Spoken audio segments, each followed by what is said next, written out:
I didn't say a word. I didn't make a sound. I just stood in the hallway outside my daughter's bedroom door, holding a basket of clean laundry I'd been meaning to drop off, and I listened. I listened until I couldn't breathe right anymore, until my hands went cold and the basket slipped and I caught it against my hip and just held it there, pressed it into my ribs like I needed something solid to hold on to. My son-in-law was on the phone. I hadn't meant to hear. I never meant to hear any of it. But I did, and once you hear something like that, you can't unhear it. You can't fold it back up and put it away. It sits in you. It changes the shape of things. My daughter's name is Willa. She's 34 years old, and she has her father's eyes, that particular shade of brown that looks almost gold in the afternoon light. She's been married to her husband for 6 years. They met at a work conference in Nashville, got engaged on a Tuesday evening at a small Italian place near their apartment. Nothing fancy, just pasta and red wine, and a ring he'd been carrying around in his jacket pocket for 3 weeks because he kept losing his nerve. She told me that story laughing, and I laughed with her, and I thought, this man loves my girl. His name is Crispin Alderman. He's 41, good-looking in a careful sort of way, the kind of man who irons his shirts and remembers your coffee order, and always says the right thing at the right time. My late husband liked him. That mattered to me. Harold had a gift for reading people, and he said to me once, after one of our Sunday dinners, that man would walk through fire for Willa. I held on to that. For 6 years I held on to that. I don't know when things changed.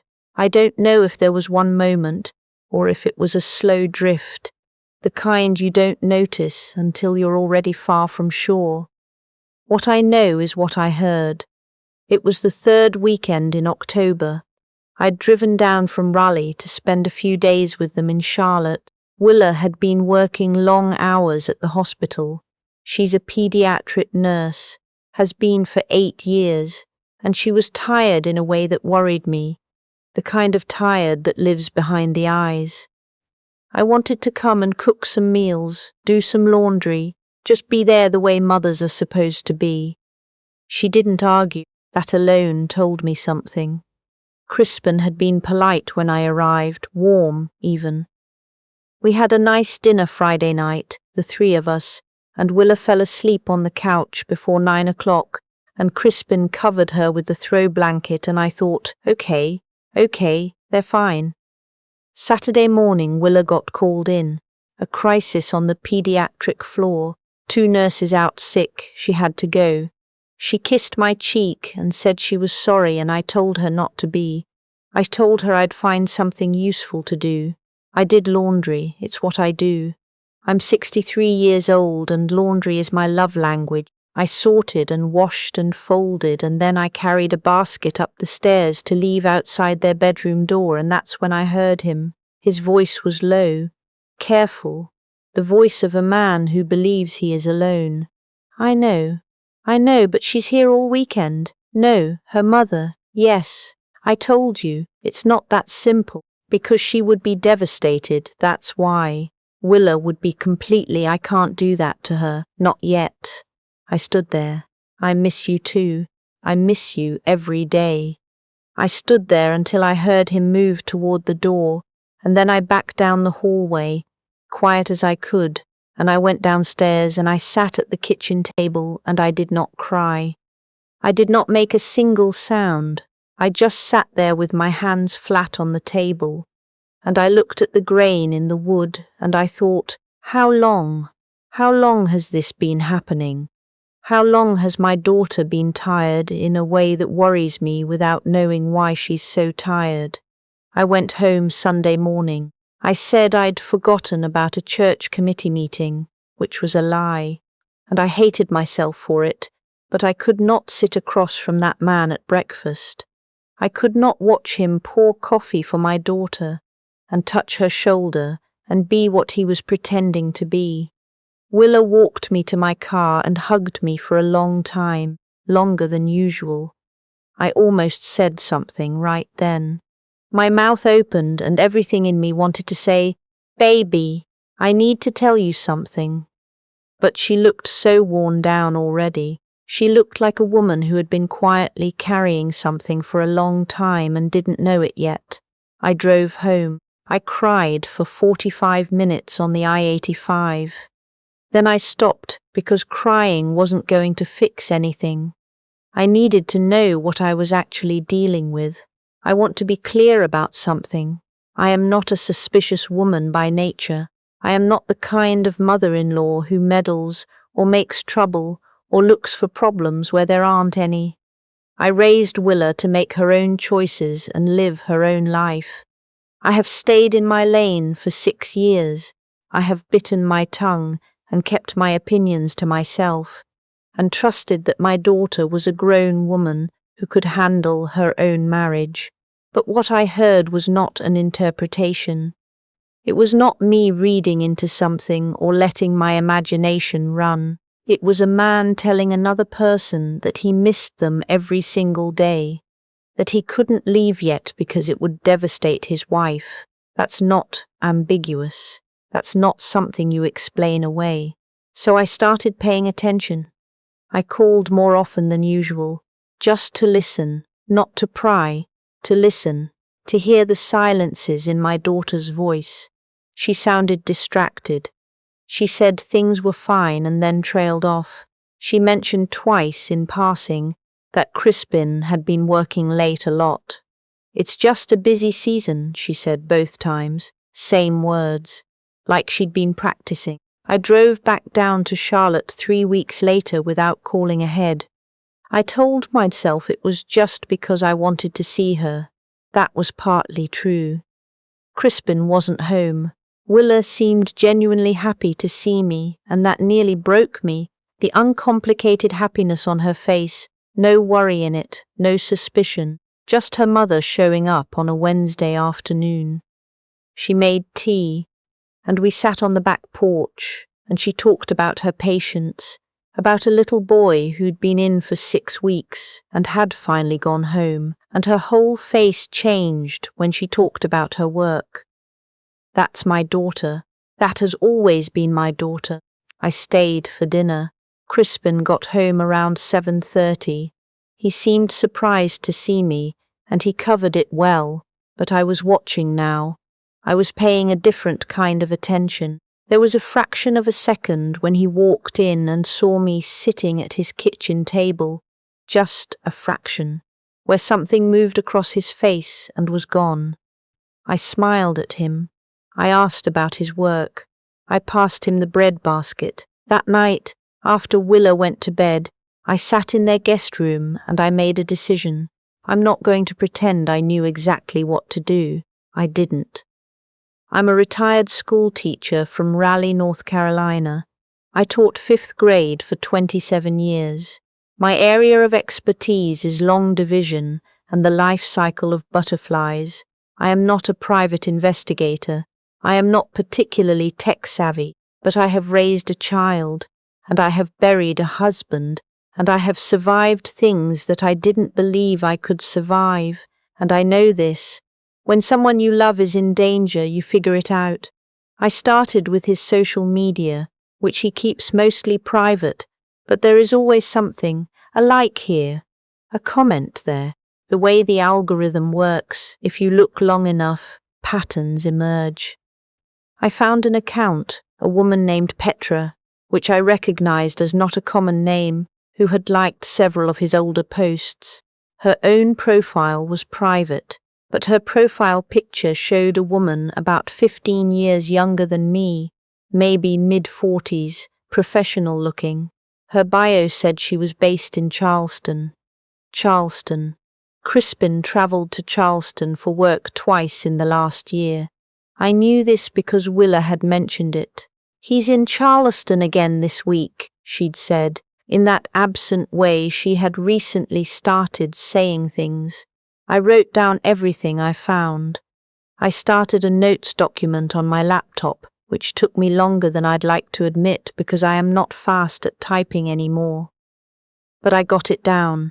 Then I called my nephew. He's 29 and works in IT, and he has always been patient with me about technology in a way that doesn't make me feel small. I told him I needed help, and I told him what I was looking for. He didn't ask a lot of questions. He just helped. He found what he found, and what he found was enough. There were public posts on a secondary account she'd missed making private. Photographs. One of them included a location tag, a restaurant in Charleston, a date that matched exactly one of Crispin's work trips. He wasn't in that photograph, but she was, and she had tagged the location, and she had used a caption. Just 3 words, that I will not repeat here because they are private and painful, and they told me everything I needed to know about how long this had been going on. More than a year. At minimum. Here is the part where people will say, I should have told my daughter immediately. I understand that. I want you to understand why I didn't. Not yet. My daughter is strong. She is one of the strongest people I know, but strong does not mean invulnerable. Strong does not mean you can hand someone a demolition charge without warning and watch them deal with the blast alone. I needed her to be ready. I needed to make sure that when she heard this, she would have everything she needed to make a clear-eyed decision. Not just my word, not just a story from her mother who maybe, misheard something in a hallway. She needed proof. She deserved proof.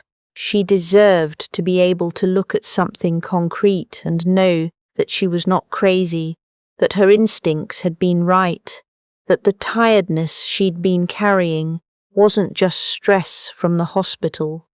She deserved to know the truth in a way that left no room for him to talk his way around it. So I waited a little longer. 2 more weeks. I gathered everything into a folder on my desktop. Screenshots, organized by date, the restaurant location, public posts, his travel itinerary that Willa had shared with me once, innocently, asking if I wanted to drive down and visit while he was away. I printed everything at the FedEx office near my house. It cost me $43 and I stood at that machine for 20 minutes figuring out how to use it, and I didn't care about any of that. I just needed the papers in my hand. Then I drove to Charlotte on a Saturday morning. Willa was home alone. Crispin was at a golf thing. His words, Willa told me, some golf thing with people from work. She said it with the same flat acceptance she'd been using for everything lately, and I noticed it, and I hated what I knew and what she didn't yet. I asked her to sit down at the kitchen table. She looked at my face and something changed in hers. Mothers recognize that look. When someone is about to tell you something that will rearrange your life. Mom, she said, what is it? Not a question. She already knew, somewhere deep down, the way women often know things before they're ready to name them. I put the folder on the table. I slid it toward her. I said, I need you to look at these, and I need you to know that I am here, and I am not going anywhere. She opened it slowly. She looked at everything. She didn't say a word.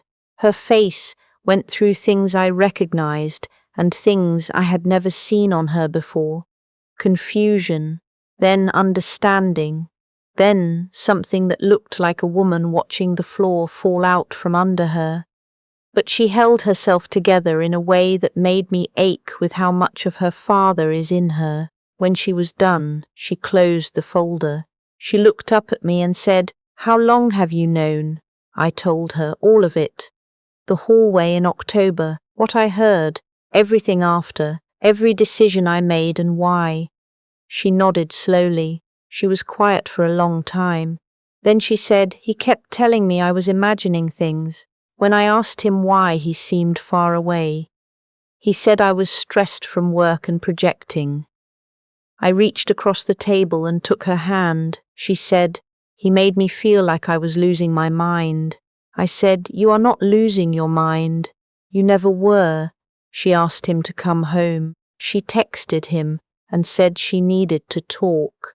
He came home 40 minutes later, still in his golf clothes, a little sunburned across the nose, and he walked in, and he saw me sitting at that kitchen table and the folder sitting in front of Willa, and I watched his face go through every calculation a person makes in that half second when the world they built quietly collapses. He started with denial. That was expected. Willa opened the folder. He stopped. He tried a different approach then, the explanation, the context, the "it's not what it looks like," and Willa said very calmly, in a voice I did not know she had, "Don't." Just that word, don't. He looked at me like I had done something to him, like I was the problem in this room. I looked back at him and said nothing. There is nothing more powerful than a woman who has said everything she needs to say and now has nothing left to prove. What happened after is my daughter's story to tell, not mine. She is not a chapter in my memoir. She is a whole book, and this is one of the hard pages in it, and she gets to decide how it's read. What I can tell you is that she did not collapse. She did not beg. She did not accept any of the things he offered in those first terrible hours. The apologies, the promises, the bargaining that men do when they understand that the woman they underestimated has had enough. She asked him to leave. He left. She called her best friend, and her best friend came over with wine and a blanket and the particular fierce love of a woman who has known you for 20 years. And I stayed. I stayed through the weekend, and the week after that, and I drove back up to Raleigh and came back the following Friday. I stayed as long as she needed. That was the least of what I could do. It was also the most important thing. I have thought a lot, in the months since then, about the thing I chose not to do. I could have confronted Crispin myself, directly, that Saturday in October, the moment I heard him on the phone. I could have knocked on that bedroom door and let him know that his mother-in-law had been standing in the hallway listening. Part of me, the hot, immediate part, wanted to. I'm not going to lie about that, but Willa deserved to be the one who faced him. Not me. I am her mother. I am here to protect her and to stand beside her and to make sure she has what she needs. I am not here to fight her battles for her. There is a difference. She needed to be the one to open that folder. She needed to be the one to say don't. That was hers. I would not have taken that from her. Some people say I should have gone to her sooner. Maybe they're right. I go back and forth on it. What I know is this. I spent 2 weeks making sure she would walk into that conversation with something solid in her hands, and not just her mother's word, which he would have twisted and used against both of us. He was that kind of man. I had figured that out. And I know Willa. I know my daughter. She would have needed the proof. She would have doubted without it, even knowing what she knew. She is doing better now. It has not been easy. Divorce never is. And 6 years is not nothing. And she spent some time grieving what she thought she had before she could start figuring out what comes next. But she is doing better. She is sleeping again. The tiredness behind her eyes is lifting, slowly, the way fog lifts in the morning. She called me last month and said, "Mom, I feel like myself again. It's been so long I almost forgot what that felt like." I sat with that for a minute. I couldn't speak right away. She said, "Are you there?" I said, "I'm here, baby. I'm right here. That's the whole job. 63 years old, and that is still the whole job. To be there, to make sure they know you're not going anywhere, to carry the hard thing quietly until they're ready to carry it with you. My daughter is going to be okay." I knew that even in the hallway in October, even when my hands went cold and I couldn't breathe right, I knew it then the same way I know it now. She comes from good stock. She's built for surviving. And she does not have to do it alone. That was never going to be an option. Not as long as I'm here.